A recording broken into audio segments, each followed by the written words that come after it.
রবিউল আউয়াল মাস মানবতার শ্রেষ্ঠ পথ প্রদর্শকের আগমনের মাস। এই উপলক্ষে আজকের ভিডিও বার্তা। এই রবিউল আউয়াল মাস ইসলামী ইতিহাসের একটি মহিমান্বিত মাস। এই মাসে আগমন করেছিলেন মানবতার মুক্তির দূত আমাদের প্রিয় নবী হযরত মুহাম্মদ সাল্লাল্লাহু আলাইহি ওয়াসাল্লাম। তার জীবন ছিল সত্য, ন্যায়, দয়া, ভালোবাসা ও মানবতার এক উজ্জ্বল দৃষ্টান্ত। তিনি মানুষকে শিখিয়েছেন কিভাবে আল্লাহর ইবাদত করতে হয়, মানুষের প্রতি মানুষের দয়া, সততা ও ন্যায় বিচারের পথ। অন্ধকারে নিমজ্জিত এই পৃথিবীকে তিনি আলোকিত করেছেন ইসলামের সুমহান বাণী দিয়ে।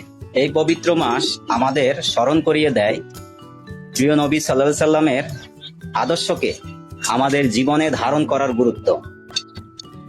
তাই সবাই আসুন আমরা তার সুন্নাহগুলোকে অনুসরণ করি, বেশি বেশি দুরূদ পড়ি এবং আমাদের প্রিয় নবী হযরত মুহাম্মদ সাল্লাল্লাহু আলাইহি সাল্লামের দেখানো পথে নিজেদের চালানোর চেষ্টা করি।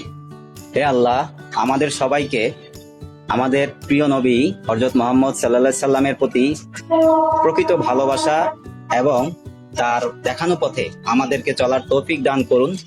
আমিন।